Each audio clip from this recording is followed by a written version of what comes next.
कुरुक्षेत्र में नदियों नहर में बढ़ते जलस्तर को लेकर उपायुक्त ने आज सुबह 11 बजे की प्रेस वार्ता। कहा, मारकंडा नदी में बढ़ रहे जलस्तर से कई गांव प्रभावित, प्रशासन ने किया अलर्ट जारी।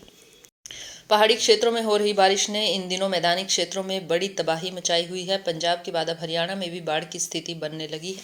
नदियां उफान पर हैं, अधिकारियों की छुट्टियां रद्द कर दी गई हैं। इसी के साथ मुख्यमंत्री भी अपना यूएई का दौरा कैंसिल कर चुके हैं। कुरुक्षेत्र में मौजूदा स्थिति को लेकर उपायुक्त ने पत्रकारों से बातचीत करते हुए कहा कि शाहबाद मारकंडा में बढ़ रहे जलस्तर से दर्जनों भर गाँव में जल भराव की स्थिति बनी हुई है, जिस पर प्रशासन द्वारा पूरी नजर रखी हुई है। कुरुक्षेत्र प्रशासन पूरी तरह से अलर्ट है और हर स्थिति से निपटने के लिए तैयारी कर चुका है। इसी के साथ कुरुक्षेत्र प्रशासन द्वारा हेल्पलाइन नंबर भी जारी किया गया है, जो जनता के लिए 24 घंटे खुला रहेगा। उपायुक्त ने कुरुक्षेत्र शहर से लगती अन्य नहरों की स्थिति पर बात करते हुए कहा कि अभी स्थिति कंट्रोल में है। एहतियातन के तौर पर एसडीआरएफ की टीमों को कुरुक्षेत्र में तैनात किया गया है, ताकि किसी भी स्थिति से समय रहते निपटा जा सके। उन्होंने कहा, सभी एसडीएम को निर्देश दिए गए हैं कि वह अपने क्षेत्र पर नजर बनाए रखें। साथ ही अगर कहीं स्कूल में छुट्टी करने की जरूरत नजर आए तो वह कर सकते हैं। गांव में टीकरी पहरा लगाने की भी हिदायत दी गई। प्रदेश और उत्तरी क्षेत्र में ज़्यादा बारिश होने की वजह से और पिछले कुछ दिन से लगातार बारिश की वजह से जो हमारे मारकंडा रिवर में है वो लगभग जो हाई फ्लड लेवल है उस पे वो चल रही है। लगभग जो मुलाना पे 42,000 क्यूसेक्स के करीब जो है सुबह 9 बजे की जो स्थिति है उतना पानी बह रहा है। और आगे हमारा जो झांसा हेड है वहाँ पर भी जो स्थिति है वो HFL लेवल पे चल रही है।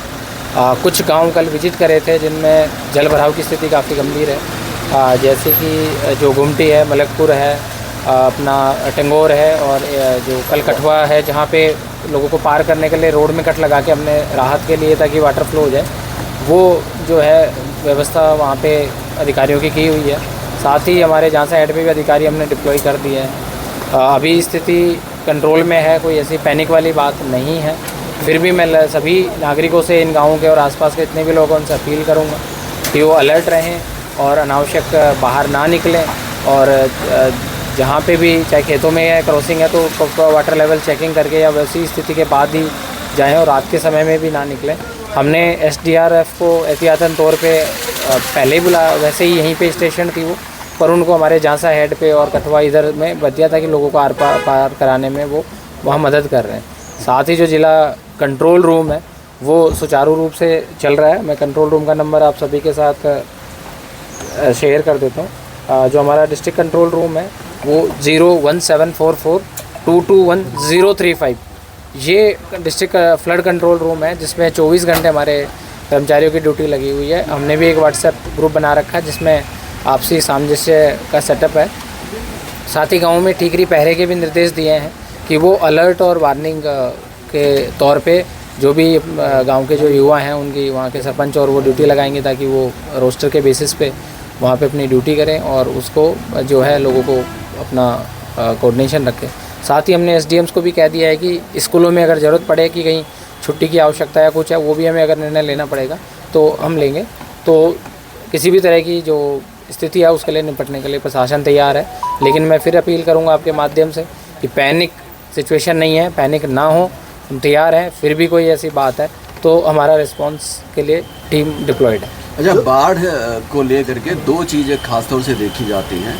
एक तो जहाँ पानी जहाँ बाढ़ आती है वहाँ से लोगों को सुरक्षित निकालना, दूसरा जो ग्रामीण इलाकों में फसलों का जो भारी नुकसान हो रहा है उसको लेकर के प्रशासन की क्या रणनीति है? जो पीछे जो हमारी 13 और 14 अगस्त को बारिश हुई थी उसका जो जल भराव 20-22 अगस्त के आसपास सिचुएशन का असेस करके हमने ई क्षतिपूर्ति पोर्टल 75 गाँवों का खुलवा दिया था कुरुक्षेत्र का, जो कि 5 सितंबर तक खुला था। माननीय मुख्यमंत्री जी ने कल उसको 10 सितंबर तक बढ़ा दिया गया है। तो जो गांव जहां भी पानी भरा हुआ है, इनका नाम ऑलरेडी हमने फसल के नुकसान का जो है वो भेज दिया गया था। फिर भी अगर कोई नए एरिया में या नया गांव ऐसी कोई स्थिति आती है तो वहाँ पे उसका नाम हम क्षतिपूर्ति पोर्टल में ऐड करवा के पोर्टल खुलवा देंगे। तो वो जो यथास्थिति जैसे भी रहेगी, किसान अभी पोर्टल पे अप्लाई नहीं कर पाते हैं, बारिश का पानी ज़्यादा है तो कहीं CSC सेंटर या उसमें ना करें, हम वहाँ कैंप लगवा देंगे, क्योंकि 10 सितंबर तक पोर्टल खुला हुआ है तो अभी हमारे पास सफिशिएंट टाइम है। साथ ही दूसरा है कि किसी और तरह की हमारी जान माल की हानि ना हो, उसके लिए भी क्षतिपूर्ति पोर्टल पे व्यवस्था है। और जो हमारे पटवारी और ग्राम सचिव है उनको गांव में ही रहने के निर्देश जो है कल रात को ही दे दिए हैं कि वो वहीं स्टेशन रहेंगे, वहीं नज़र बनाए रखेंगे और लोगों को इसके बारे में जागरूक भी करेंगे। पोर्टल की बात हो चाहे कोई उसकी जो भी हम आपदा में जो सहयोग प्रशासन का रहेगा उसके लिए, तो दोनों स्थिति में हमारी तैयारी है और लोगों के साथ हम हैं। अच्छा, आप लगातार नहर में भी पानी छोड़ा गया है। कुछ हमने आगे जो है करनाल और कैथल से कोऑर्डिनेट करने के बाद कुछ पानी कल जो है 4000 क्यूसेक के करीब जो है वो छोड़ा गया था। तो चूँकि सारी स्थिति के अवलोकन के बाद ही निर्णय उच्च अधिकारियों के संज्ञान में लाके ही आगे निर्णय उसमें लगातार लिए जाते हैं, तो वो हमने कल छोड़ा था। सर, शाहबाद के कुछ इलाकों में जहाँ फ्लड एरिया वहाँ पर बिजली की बिल की रिकवरी के लिए परेशान किया जा रहा है किसानों को। आज की सुबह की बात है सर, परेशान है पानी से और जो अलर्ट एरिया है वहाँ पर बिजली की नहीं ऐसी कोई भी वो है तो अधिकारियों को दिशा निर्देश है, फिर भी अगर ऐसी कोई बात है तो मैं खुद आगे जो इसमें बात करूँ। Thank you.